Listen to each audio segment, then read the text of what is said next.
뉴욕 한복판 호텔에 방이 하나 있습니다. 하룻밤에 140만 원입니다. 그런데 예약 대기자가 4,000명이에요. 이 방에 들어가는 사람은 아이를 막 낳은 산모입니다.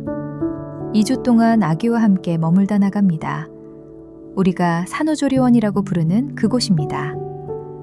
서울에서는 30년 전부터 있던 곳이고요.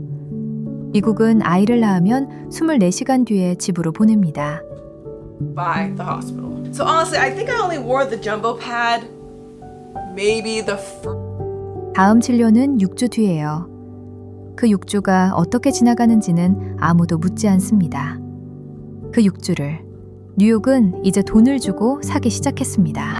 The environment was just different, right? In Germany, I actually tore as well. And none of us expected that because I was so intuitively listening to my body. But I did tear. It was 미국 병원은 산모를 오래 두지 않아요. 자연분만이면 하루, 제왕절개면 2, 3일이 기준입니다. 이건 인색해서가 아니라 제도가 그렇게 짜여 있어서예요. 문제는 그 다음이었습니다. 경제협력개발기구 38개 나라 중에 연방 차원의 유급 출산 휴가가 없는 나라는 미국 한 곳입니다. 무급 휴가를 보장하는 법이 있긴 한데 그 법이 적용되는 노동자가 전체의 60% 정도예요.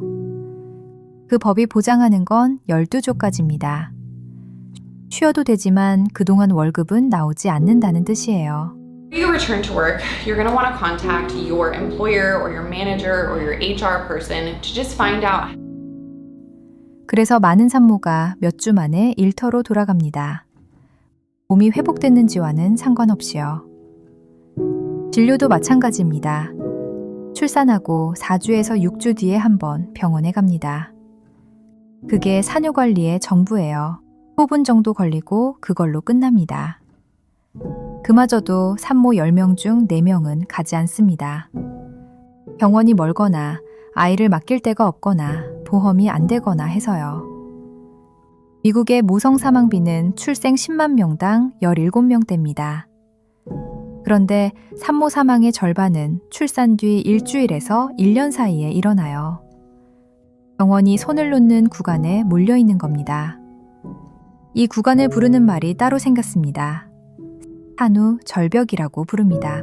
Never suffer.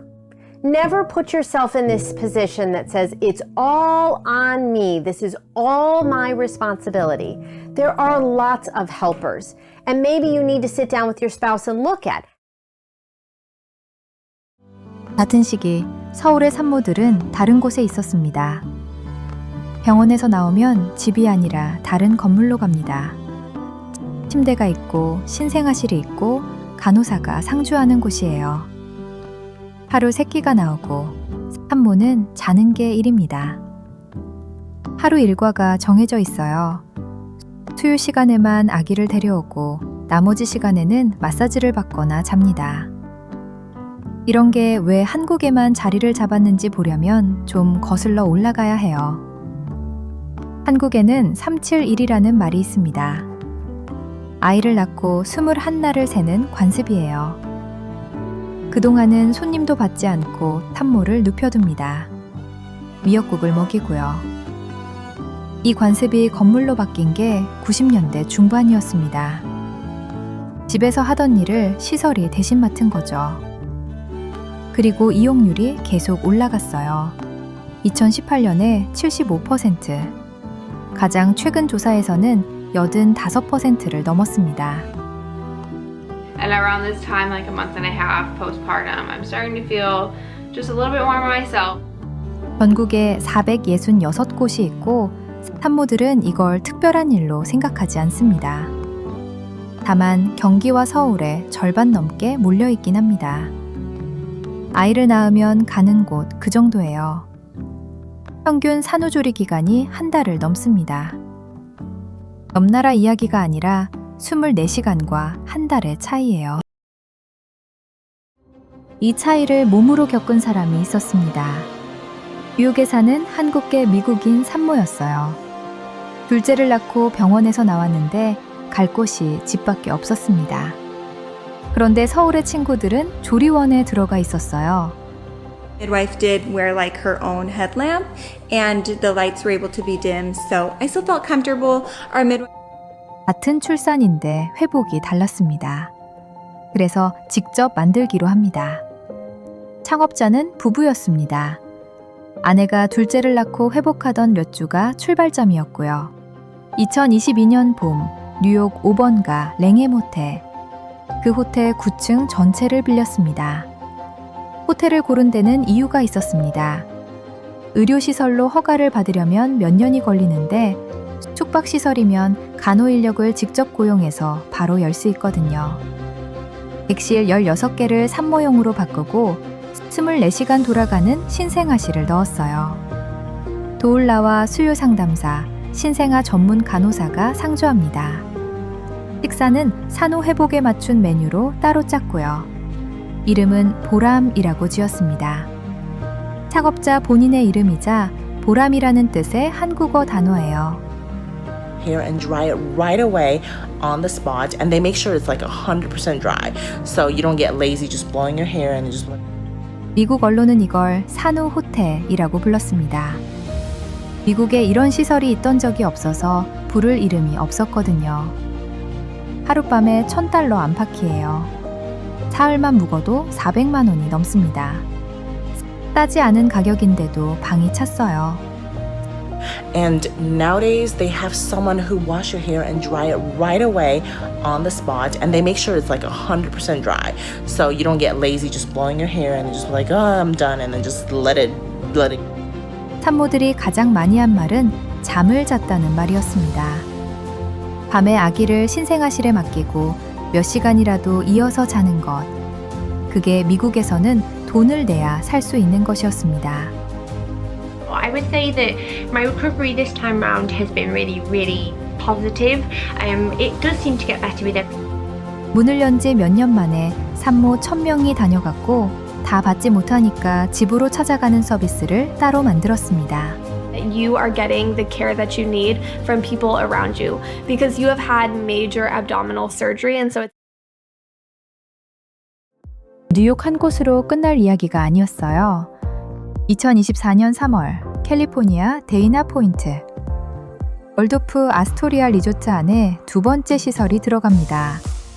하룻밤에 $1,650. 뉴욕보다 비싼데도 사람이 몰렸습니다. 창업자가 밝힌 대기자 명단이 4,000명이었어요. Postpartum period is belly biting, as this keeps everything snug and it keeps things together. 버지니아 타이슨스의 한 곳. 여기는 하룻밤 $1,045로 값을 조금 낮췄습니다. 시애틀과 샌디에이고에 각각 한 곳. 시카에도 문을 열었습니다. 대부분 호텔 안에 들어가는 방식이에요. 병원 허가를 새로 받는 것보다 빠르니까요. 캐나다의 첫 시설은 토론토 킴튼 호텔에 생겼고 두바이에서는 만다린 오리엔탈과 파크 하얏트가 이 서비스를 붙였습니다. 시작 가격이 하룻밤 $950였고요. I missed her like crazy, but she survived. She did so well. She took all her battles. 재미있는 건 이걸 부르는 이름이에요. 영어로 포스트네털 리트리트라고 씁니다. 그런데 업계 자료를 보면 원형을 한 곳으로 지목합니다. 태계 웰니스 업계 보고서는 한국의 산후조리원을 이 흐름의 출발점으로 적었습니다. 90년대 중반에 생겨서 30년 동안 늘어난 겁니다. 산모 10명 중 8, 9명이 쓰는 나라. 김치나 라면처럼 눈에 보이는 물건이 나간 게 아니라 산후 2주를 다루는 방식이 나간 겁니다. 여기서 한국 쪽 이야기를 짚고 가야 해요. 조리원 비용이 계속 오르고 있습니다. 2주 평균이 286만 원인데 서울 일부는 1,700만 원까지 갑니다.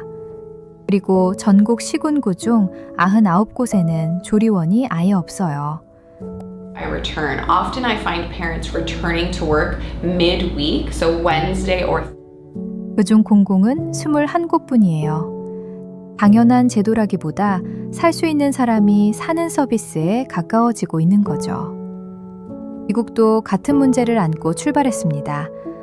하룻밤 100만 원이 넘는 시설이니까요. 다만 방향은 반대예요.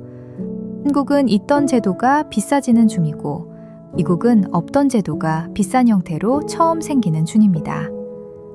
From baby, you do get more after pains, which can be very, very uncomfortable. Thankfully, this time around, 어느 쪽이든 결국 같은 질문에 닿습니다. 아이를 낳은 사람을 며칠 동안 쉬게 할 것인가? 한국에서 조리원은 자랑거리였던 적이 없습니다. 비싸다고 하고 답답하다고 하고 마사지가 어땠는지를 이야기하죠. 그냥 아이를 낳으면 가는 곳이었어요. 그 2주가 어떤 값을 갖는지는 여기서는 잘 안 보였습니다. Giving me lots of drinks, food, doing all the laundry and hanging it up and 그런데 그 당연한 2주가 뉴욕에서는 300만 원짜리 상품이 됐고 대기자가 4,000명 붙었습니다. 무언가가 좋은 제도인지 아닌지는 그게 없는 곳에서 벌어지는 일을 봐야 알 수 있는 것 같아요. and he's been so supportive, bringing me lots of drinks, food, doing all the laundry and hanging it up and, you know, just keeping the kitchen under control. And he's also looking after our cats, one of whom is really, really poorly. 서울의 산모들이 30년 동안 당연하게 누려온 2주를 지금 세계가 값을 매겨 사고 있습니다. 영상이 도움이 되셨다면 구독과 좋아요, 알림 설정 부탁드립니다.